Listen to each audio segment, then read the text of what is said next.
할렐루야, 반갑습니다. 수요 성역문을 시작합니다. 오늘은 네 번째 시간입니다. 사도행전 2장 1절로부터 13절까지 말씀을 바탕으로 수요 성역문을 시작하고자 합니다. 오늘 제목은 이제 다 성령의 충만함을 받고 이런 제목의 말씀으로 함께 나누려고 합니다. 지난 시간에 나눴던 것은 사도행전 1장 이제 하반부 끝부분 중심으로 나눴는데요. 이제 12사도들이 함께 120문들과 함께 마가 다락방에서 함께 간절히 기도하게 되죠. 기도하는 동안에 그들은 이제 가누다가 12사도에서 떠났기 때문에 그를 대신해서 마띠아를 이제 뽑기 위해서 그들이 기도하는 가운데서 같이 이제 뽑게 됩니다. 그 마띠아를 세우고 나서 이제 그들이 계속해서 주님이 부탁하신 말씀대로 예루살렘에 모여서 그들이 기도하기 시작합니다. 이렇게 전혀 오로지 기도하기를 힘썼는데 그렇게 기도하기를 열흘 정도 지났을 후에 오순절을 맞이하게 됩니다. 오늘 본문의 2장 1절에 보게 되면 오순절 날에 이르러서 이제 성령이 임하시는 과정이 여기 처음 임하시는 그런 역사가 처음 기록됐는데 2장 1절 이하의 말씀이 있죠. 그날에 이제 성령이 임하시게 되는데 그때 그들이 간절히 모여서 한 곳에 마가다락방이었죠. 간절히 모여 기도하였더니 그때 때마침 이제 호련히 하늘로부터 급하고 강한 바람 같은 소리가 들렸다고 했습니다. 그리고 이제 마치 불의 혀처럼 갈라지는 것들이 그들에게 보였다고 했습니다. 이렇게 들은 것이 있고 본 것이 분명했던 거죠. 그리고 나서 마침내 이제 성령의 충만함을 받게 된 것이고 성령의 충만을 받고 나서 그 성령이 말하게 하심을 따라서 이제 다른 방언을 말하기 시작했다. 이렇게 성경은 말씀하고 있습니다. 그 이후에 이제 그렇게 마가다락방에서 이런 막 놀라운 역사가 벌어져서 막 방언으로 기도하고 놀랍게 역사하니까 그 소문이 금방 나가지고 그 오순절날에 순례로 왔던 많은 믿음이 좋았던 경건한 유대인들이 거기 쫓아오게 됩니다. 그 소문을 듣고 찾아와서 그들이 어떻게 된 것인지 확인하고자 이렇게 하게 되죠. 그래서 그들이 모여서 이제 그들에 대해서 얘기하는 그런 과정이 이제 5절 이하부터 13절까지 쭉 이렇게 되게 됩니다. 그들 과정에는 이제 그들이 경건한 유대인들이 있었는데 그들은 이제 그들이 방언을 말하고 있었지만 자기의 난곳 방언이라고 표현하는데 거기는 언어입니다. 자기가 태어난 그 언어로 이제 중동 지역 각 지역에 모였기 때문에 다양한 언어군이거든요. 언어가 다양한데 그 언어로 들었다고 했습니다. 반면에 듣지 못한 무리가 있습니다. 그들은 이제 13절 말씀하기를 조롱하면서 이렇게 말하죠. 그들 새술에 취했나 보다 이렇게 말합니다. 그들은 놀라고 당황하면서 조롱까지 하게 됩니다. 그들은 이제 저들이 미쳤나 보다, 아니 좋게 이해할 때는 새술에 취했나 보다 이렇게 말하지만은 이렇게 조롱하기까지 하는 사람이 있었고, 아니면 그들에 대해서 긍정적으로 들으면서 하나님을 찬양하는구나 이렇게 이해한 무리들이 있었습니다. 이 두 무리로 이제 5절에서 13절까지 나눠지게 되는데 오늘의 이제 말씀의 중심은 사도행전에서 성령 중심으로 초점 두고 말씀을 드리다 보니까 바로 다 성령의 충만함을 받고 라고 한 4절 말씀 중심으로 나누고자 합니다. 오늘 나눔의 핵심은 그렇습니다. 지난 시간에는 성령이 역사가 구약에서도 다윗을 통해서 성령이 말한 바가 있었다라고 이렇게 말씀을 드렸죠. 성령의 감동을 받아서 다윗이 말했던 것, 예언했던 내용들을 지난 시간 나눴었습니다. 오늘은 성령의 충만을 받는다 하는 게 무엇인지에 대해서 함께 깊이 얘기하고자 합니다. 원래 예수님께서는 너희는 예루살렘을 떠나지 말라. 예루살렘에서 너희가 바로 이제 몇 날이 못 뛰어 침례를 받으리라 이렇게 말씀했거든요. 몇 날이 못 뛰어 침례를 받는다 하셨는데 바로 이제 그들은 침례를 받았다는 표현이 안 나오고 사도행전 2장에 보게 되면 다 성령의 충만함을 받고 이렇게 말하거든요. 그러면 여기서 예수님은 침례를 받으리라 하셨는데 바로 그 예수님이 말씀한 성령의 침례와 제 아들이 이제 사도행전에 기록한 성령의 충만함을 받고라고 했는데 이 성령의 충만함과 어떤 관계가 있느냐, 이걸 우리가 한번 여기서 짚고 넘어가야 될 것 같습니다. 이 부분에 대해서는 이제 신학적으로 여러 견해가 많습니다. 많은 장로교나 또 또 이렇게 일반 성령 운동하지 않는 교회에서는 일반적으로 이 성령의 침례와 성령의 충만함은 다르게 표현합니다. 그들은 다르게 표현합니다. 반면에 성령을 운동하는 교회에서는 성령의 침례와 성령의 충만함을 같은 것으로 이해합니다. 같은 것으로. 왜 그러면 왜 같으냐? 저도 같은 것으로 이렇게 말씀드리고자 합니다. 왜 같은 것이냐? 이것은 다름이 아니라 바로 예수님은 성령 침례를 받으리라고 말씀하셨는데 왜 그들은 성령 침례 받았다 이렇게 제 아들은 말하지 않고 성령의 충만함을 받았다 이렇게 말하는 것일까요? 그것은 바로 성령의 침례라는 것은 성령이 완전히 잠기는 것을 의미하거든요. 이렇게 돼버리면 성령이 완전히 잠기는 상태가 돼버리면 바로 성령이 나의 머리 끝, 발끝 말할 것도 없고 동서남북 나 완전히 360도 전체가 다 이제 성령이 완전히 둘러싸인 상태가 되는 거거든요. 그뿐만 아닙니다. 우리의 중심까지도 성령이 임하여서 함께 이렇게 둘러싸인 상태를 우리는 성령 침례라고 표현하게 되고 이것을 이제 성령 충만함이라고 표현하는 것이죠. 성령 충만하고 할 때 성령 충만이 밖으로만 충만하면 밖으로만 성령이 가득하게 되면 성령 충만하고 말할 수 없잖아요. 충만하는 것은 안쪽으로부터 성령이 가득 채워졌다 이런 뜻이지 않습니까? 안으로부터 성령이 가득 채워진 거죠. 성령이 임해서 그 안으로부터 성령이 가득 채워지고 또 그것이 넘쳐서 가득한 상태를 성령 충만해라 이렇게 표현할 수 있겠죠. 반면에 성령 침례라는 것은 내 안쪽으로부터보다는 외형적인 면에서 성령이 이렇게 우리 둘러싸고 우리를 완전하게 우리를 이제 성령이 온 사면을 온통 성령이 완전히 우리를 이제 에워싸고 있는 상태라고 볼 수 있는 거죠. 이것이 마치 물속에 잠기게 되면 물속에 완전히 에워싸인 것처럼 그렇게 돼서 마침내 물속에서 그 호흡이 끊어진 상태가 되는 거지 않습니까? 이렇게 해서 마침내 이제 물 침례받을 땐 물속에 들어가 있는 상태가 되면 그게 바로 장사 지냈다, 죽었다라는 나타내거든요. 그리고 나서 그들이 물에 올라오게 되면서 이제 완전히 새로운 변화된 상태, 새롭게 하나님 안에서 그들이 주님의 부활에 동참하게 됨을 상징하게 되는 것이 침례였거든요.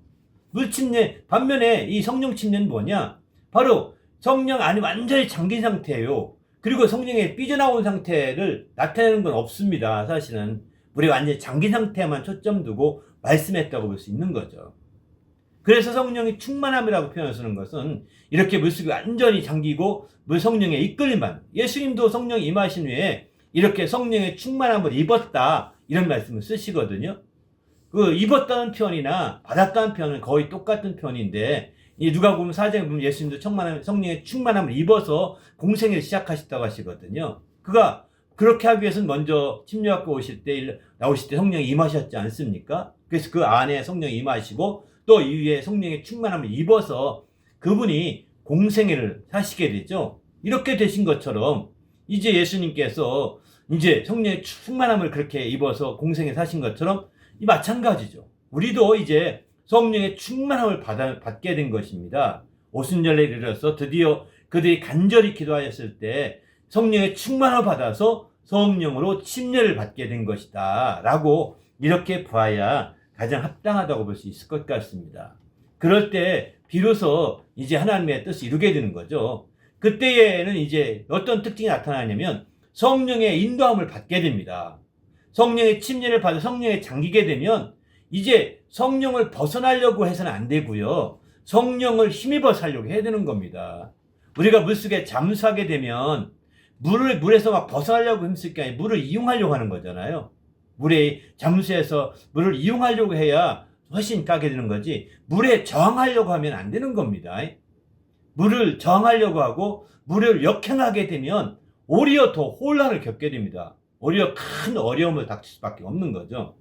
그러나 이제 물을 이용하고 물을 더 철저히 활용하게 되면 물 안에서 더 놀라운 축복을 누리고 놀라운 주의 역사를 이루게 되는 것이죠. 그래서 마침내 물속에서 수영을 하면서 자연스럽게 물을 활용하게 되어서 마침내 물을 통해서 더 멀리 쉽게 나갈 수 있는 거죠.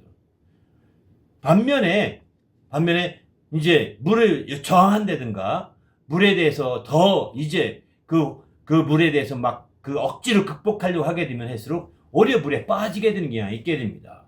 그래서 어느 사람이 그러더라고요. 물에 빠졌을 때 어느 그 중동에 있었던 어떤 분이 이제 간증인데, 이분이 그 중동의 어떤 그 중동 사우디의 어떤 항만 공사하다가 그 물에서 떨어졌다고 합니다. 이 믿는 크리스찬인데. 근데 그분이 물에 떨어지니까 아하, 이 물에 떨어진 이상은 이제 저항해봐 소용없죠. 그래서 가만히 있었답니다. 가만히 있으니까 물에 그냥 내버려두고 가만히 있었더니 한참 내려가더니 뭐가 닿더래요. 그래서 자기가 발로 툭 쳤더니 쓱 올라오더라는 거예요. 그래서 쓱 올라와서 툭 쳤더니 쓱 올라와서 막 물을 그 바다 위로 오르는 거죠. 그래서 사람 살려 해가지고 구조가 됐다고 합니다. 그러나 그가 이제 만약에 그렇지 않냐고 그냥 물에 빠진 순간에 막 입어치고 정신없이 그렇게 했다면 그는 소리도 못 지르고 그냥 허부적거리다가 끝났을 것입니다. 그러나 이제 그가 물에 빠져서 딱 올라오면서 힘을 내서 사람 살려 소리쳤기 때문에 그 소리를 듣고 이제 어디서 빠진지 알고서 그를 구조하게 되는 거죠. 마찬가지죠. 물을 이용해야 되는 거예요. 그렇게 해야 오히려 살 수 있는 길이 생기는 거거든요. 똑같습니다. 성령의 충만함을 받고 성령의 침례받은 상태가 되기 때문에, 성령의 충만을 받았다는 것은 성령을 철저히 힘입어 살아야 되는 겁니다. 성령을 힘입으려고 하지 않고 성령께 조금이라도 저항하려고 하거나 성령에 대해서 조금이라도 막 자기 생각대로 막 아닌데 하고서 막 거기서 막 억지로 인간적으로 극복하려고 한다면 오히려 자충수로 둘 가능성이 높습니다. 혼란에 빠질 가능성이 높습니다. 그래서 마침내 그 영혼이 어렵게 되고 힘들게 되는 거죠. 이제 우리도 주님 안에 철저히 성령을 힘입어 사시길 바랍니다. 할렐루야. 성령을 철저히 힘입어 살 때 성령 안에서 우리가 새롭게 될 수 있는 거죠. 그래서 마침내 우리의 영혼이 성령으로 말미암아서 정말 적극적으로 살아요. 그래서 성경이 이런 말씀하죠. 성령을 따라 행하라. 갈라디아에서 그런 말씀하시죠. 성령을 따라 행하라. 성령을 쫓아 행하라. 또는 성령의 인도함을 받으라. 이런 말씀을 하거든요. 바로 성령을 힘입어야 되는 것이죠. 이렇게 철저히 성령을 힘입은 자가 될 때 오히려 세상의 모든 것들을 극복해 나가고 놀라운 역사를 이룰 수 있는 거죠. 그래서 심지어 우리는 스데반의 역사지만 스데반은 성령이 힘입어서 광야에서 정말 자기 살던 곳까지 싹 날라오지 않습니까? 그가 성령 힘입어서 움직이는 거거든요. 그 광야를 순식간에 지나간단 말이에요. 그런 역사들도 성령을 따라 행하게 되고 성령의 인도함 받으면 그럴 수가 있는 거죠. 예수님이 우리가 성령 충만한 자들은 그래서 그게 가능한 것임을 성경은 이렇게 말씀하고 있습니다. 우리도 주님 안에서 성령의 철저히 활용하시고 성령의 인도함 받는 귀한 성도가 되시기를 예수님의 이름으로 축원합니다. 그것만이 우리가 새롭게 될 수 있고 그것만이 우리가 더 온전하게 될 수 있는 지름길입니다. 우리 모두도 성령의 사람이 되어서 이렇게 새롭게 될 수 있기를 예수님의 이름으로 부탁을 드립니다. 할렐루야. 그래서 사도 바울은 에베소 5장 18절 보게 되면은 오직 성령으로 충만함을 받으라. 다시 이렇게 말하거든요. 오직 성령으로 충만함을 받으라는 겁니다. 우리 모두가 성령으로 충만함 받아서 우리 주님 앞에 귀하게 쓰시길 바랍니다. 그래서 성령이 다시 한번 정리한다면 성령의 충만함은 외적인 면에서 성령이 나를 덮고 나를 완전히 에워싸이는 상태, 성령으로 완전히 나를 둘러싸이는 상태를 성령의 이제 침례라고 본다면, 성령의 충만함이라는 것은 성령이 임해서 내 속에 가득하게 채워지고 그것이 충만하여서 정말 성령 침례받은 상태까지 되는 것을 다 성령 충만함이라고 이렇게 표현하는 것이 좋을 것 같습니다. 이것은 바로 이런 성령 침례, 성령 충만함은 이제 초대교회 당시로 끝난 것이 아니라 지금 시대에도 동일하게 이루어진다는 사실을 성경은 가르쳐주고 있고, 오늘날 오순절 교회를 통해서 그런 것들을 입증하고 있지 않습니까? 바로 예수 믿을 때 어떤 사람들은, 어떤 성경학자들은 예수 믿을 때 바로 성령도 함께 받아서 성령 침례 받은 것이다, 이렇게 말합니다. 그래서 성령 침례를 먼저 받았고 이제 나중에 성령 충만함을 받아야 된다 라고 하는 사람이 있는데, 그거는 이후에 받는 것이다 라고 이렇게 이원화시켜서 말하기도 하는데, 그렇게 말하는 건 또 아닌 것 같습니다. 또 어떤 분들은 그래서 다 짬뽕 돼가지고 이제 사도행전과 같은 성령 충만을 받는 일들은 초대교회 일에 불과하다. 그 이후에는 성령의 은사나 이렇게 종료가 됐다. 라고 이렇게 말하고 있거든요. 그러나 그렇다고 한다면 지금 오순절 운동들은 무엇입니까? 그들은 다 지금 사입이잖아요. 이렇게 말할 수가 없잖아요. 성경 말씀이 지금도 이루어지고 있는데 어떤 사람들은 그런 지금도 이루어지는 성령의 역사를 이렇게 부정적으로 이렇게 오히려 교리 때문에 그렇게 말하는 것은 지혜가 아닌 것 같습니다. 저는 이제 성경의 말씀을 성경 있는 대로 읽어야 된다 생각하고 이 성경 말씀은 2000년 뒤에도 지금 21세기가 아니라 앞으로 1000년 뒤에도 동일하게 나타난다고 우리 믿어야 됩니다. 그리고 마침내 아니 더 3000년 뒤에도 주님이 오시기 전이라고 한다면 동일하게 성령 역사는 동일하게 나타난다고 우리가 믿을 수밖에 없는 거죠.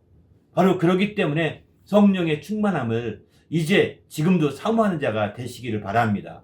그리고 마침내 성령의 인도만을 살 때 우리가 상상하지 못했던 일들이 펼쳐질 수 있는 겁니다. 바로 주님은 이것을 성령 침례라고 예수님이 표현했습니다. 우리도 성령 침례를 받아서 정말 주님이 말씀하신 그 놀라운 성령의 역사가 함께 이루어지시기를 예수님의 이름으로 축원합니다. 할렐루야. 함께 기도할 것은 성령 충만함을 받을 때 이제 성령이 말하게 하심까지 성령이 인도하심까지 경험할 수 있기를 부탁드립니다. 바로 성령 충만함만 끝나지 아니하시고 이제부터 성령이 이끌으시는 대로 성령이 인도하시는 대로 예수님도 성령이 이끌어서 시험 받기도 하고 능히 시험을 이기시잖아요. 이렇게 되듯이 정말 성령이 인도하심을 받아야 돼요. 초대교회 성도들은 특별히 열조사들은 성령의 이끌심 받아서 그들은 방언도 말했다고 했습니다.